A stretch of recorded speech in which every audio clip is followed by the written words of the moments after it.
अस्सलाम वालेकुम स्टूडेंट्स, उम्मीद है आप सब खैर आफियत से होंगे। बेटा, आज हम जो वर्कशीट करेंगे इसको अपने ध्यान से करना है और अपनी वर्कशीट पर इसको एज इट इज़ ही उतार लेना है। आपको ये वर्कशीट करने में बहुत आसानी होगी, मुझे उम्मीद है आप ध्यान से इसको करेंगे। तो बेटा, हम इसकी जो वर्कशीट है जो कर रहे हैं वो करना शुरू करते हैं। तो बेटा, आज जो हम वर्कशीट कर रहे हैं वो आपके सामने है। यहाँ पे आपने देखेंगे कि यहाँ पे कुछ इशारा दे दिए गए हैं और आपने क्या करना है कि कहानी बनानी है। यहाँ पे देखें कुछ इशारे जो मैं आपको पढ़ के सुनाती हूँ और इसके बाद मैं आपको बताऊंगी कि किस तरीके से कहानी लिखनी है। आपने अपनी नोटबुक के ऊपर या अपनी वर्कशीट पर ऐसे ही ये कहानी लिख लेनी है और अगर इस तरीके से कभी भी कोई आपको कहानी आती है तो आप उसको लिख सकें। यानी कुछ इशारे दिए होते हैं और बाकी कहानी आपने खुद बनानी होती है। यहाँ पे देखें, उमर और दानिश दो दोस्त थे, एक ही गांव में रहने वाले थे। एक साथ स्कूल जाना, रास्ते में अमरूदों का बाग।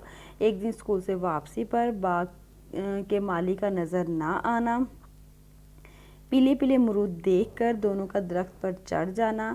माली के कुत्ते का भौंकना, माली का डंडा लेकर आना, वालिदैन से शिकायत, दोनों को सज़ा मिलना, आइंदा ऐसी हरकतों से तौबा और बुरे काम का बुरा नतीजा। अब हम क्या करते हैं कि हम इसको एक कहानी की शक्ल दे देते हैं। तो देखते हैं कहानी की शक्ल कैसे आती है। यहाँ पे देखें, मैंने लिखा है इशारे की मदद से कहानी लिखना। उमर और दानिश दो दोस्त थे, दोनों एक ही गांव में रहते थे, इकट्ठे स्कूल जाते। रास्ते में एक अमरूदों का बाग था। एक दिन वापसी पर वो दोनों बाग में घुस गए, इनके चले गए। पीले पीले अमरूद देखकर इनका दिल ललचाने लगा। वो दोनों दरख्त पर चढ़ गए, लेकिन माली के कुत्ते ने उन्हों को देख लिया, यानी कि उन सबको देख लिया और उसकी आवाज़ सुनकर माली भी डंडा लेकर आ गया। माली ने इनको पकड़ लिया और इनके वालिदैन को इनकी शिकायत लगाई। जब कुत्ता भौंक रहा था तो उमर दरख्त से नीचे गिरा और इसके बाजू पर चोट लगी। दानिश को भी इसके वालिदैन ने बहुत डांटा। दोनों ने आइंदा ऐसी हरकतों से तौबा की। नतीजा क्या है? बुरे काम का बुरा नतीजा होता है।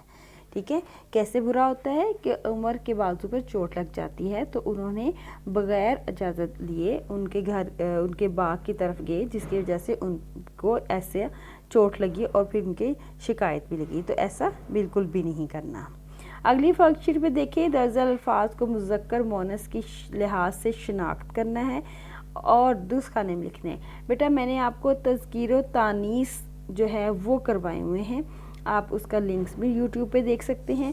आपने क्या करना है कि इसी तरीके से एक छोटा सा जुमला बनाना है, जिस जुमले में हम ये देख सकते हैं कि आपके जो लफ्ज़ है वो तज़कीर है या तानीस है। तज़कीर या तानीस का मतलब ये होता है बेटा, मुज़क्किर है या मोनस है। ठीक है, तो यहाँ पे एक कॉलम दिए गए हैं। आपने क्या करना है कि जो लफ्ज़ मुज़क्कर है वो मुज़क्कर के कॉलम में और जो मोनस है वो मोनस के कॉलम में लिख देना है।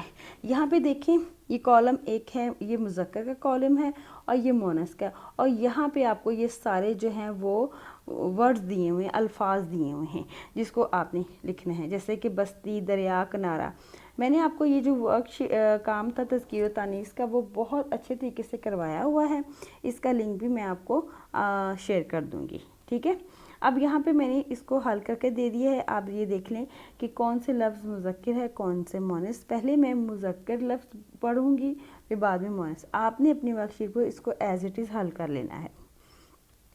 पहला जो है दरिया, किनारा, जाल, सैलाब, दौरा, शोर, सामान, इशारा, पानी, आसमान। ठीक है बेटा, बहुत आसान है इसको मुज़क्कर और मोनस को समझना। कैसे? आप एक छोटा सा सेंटेंस बनाए और उससे समझ आ जाएगा वो लफ्ज़ मोनस से मुज़क्कर। जैसे कि लफ्ज़ ये मेरा बैग है, ठीक है, ये मेरी बैग नहीं होता, तो अगर मेरा होगा तो वो मुज़क्कर होगा, अगर मेरी होगा तो वो मोनस है। यानी कि वो अल्फाज जो हम मोनस के लिए इस्तेमाल किए जाते हैं, अगर उसमें वो इस्तेमाल हो रहे हैं तो वो लफ्ज़ भी मोनस होगा। जैसे अगर दरिया है तो दरिया बहता है, दरिया बहती नहीं होता। ठीक है, तो इसलिए हमने मुज़क्कर के कॉलम में लिखा है। इसके बाद देखें बस्ती मोनस है, ठीक है। चट्टान, ये बहुत ऊंची चट्टान है, ऊंची, तो ऊंची जो है मोनस के तौर पे लिखे जाते हैं। कसर, खांसी, मौज, इतनी बड़ी मौज, सलाहियतों में बहुत अच्छी सलाहियतें हैं, ये सलाहियत है। मदद, किसी की मदद करना, किसी का नहीं, किसी की, ठीक है। इसी तरीके से छोटे छोटे सेंटेंस बनाएं, उससे आपको पता चल जाएगा कि ये लफ्ज़ मुज़क्कर है या मोनस है, जैसे झोंपड़ी और ज़मीन वगैरह। तो ये है आपके मुज़क्कर और मोनस की वर्कशीट। इसके बाद देखिए यहाँ पे फ़ेल की मफ़ूल के साथ मुताबिकत कायम करनी है, यानी कि किस तरीके से फ़ेल और मफ़ूल की मुताबिकत होती है। कुछ यहाँ पे आपको वर्ड्स दे दिए गए हैं, आपने इसको ये देखना है मफ़ूल को ध्यान में रखते हुए, फ़ेल की के ध्यान में रखते हुए इसको आपने लगाना है। ये फ़ेल है, मंगवाना, सुनाना, करना, खाना, ये सारा फ़ेल है। फ़ेल क्या होता है? कोई भी काम, ठीक है। मफ़ूल जिस पर काम किया जाए, तो जिस पर काम किया जा रहा है हमने उसकी को देखते हुए इसका इस्तेमाल करना है। तो हम देखते हैं हम इसका इस्तेमाल कैसे करते हैं।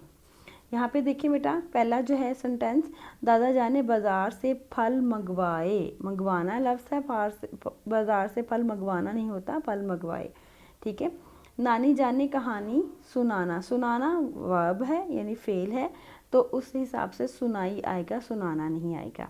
इसी तरह बाकी सेंटेंस भी आपने अच्छे तरीके से लिखना है। अगर इस तरीके से कोई भी सेंटेंस आपको पेपर में आता है जिसको आपने सही करके लिखना होता है, तो बेटा उसको ध्यान रखिएगा, आपने उसको इसी तरीके से करना है, यानी आपने फ़ेल की मुताबिकत करनी है मफ़ूल के मुताबिक, ठीक है। यानी फ़ेल को आपने लिखना है आपके मफ़ूल के मुताबिक।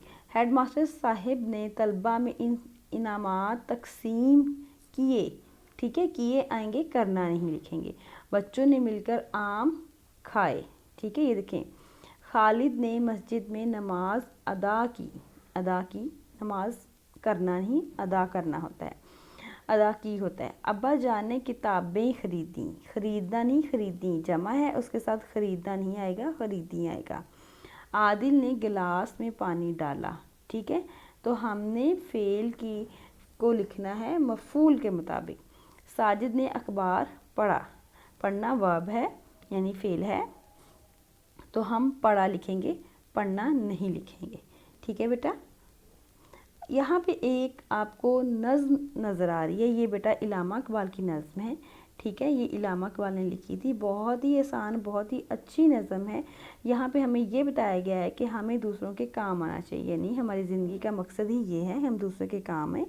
यहाँ पे मैं नज़्म पढ़ती हूँ, फिर मैं आपको इसको कहानी की सूरत में लिखती हूँ, यानी आपकी जो नज़्म है वो दी गई नज़्म को कहानी की सूरत में लिखना है।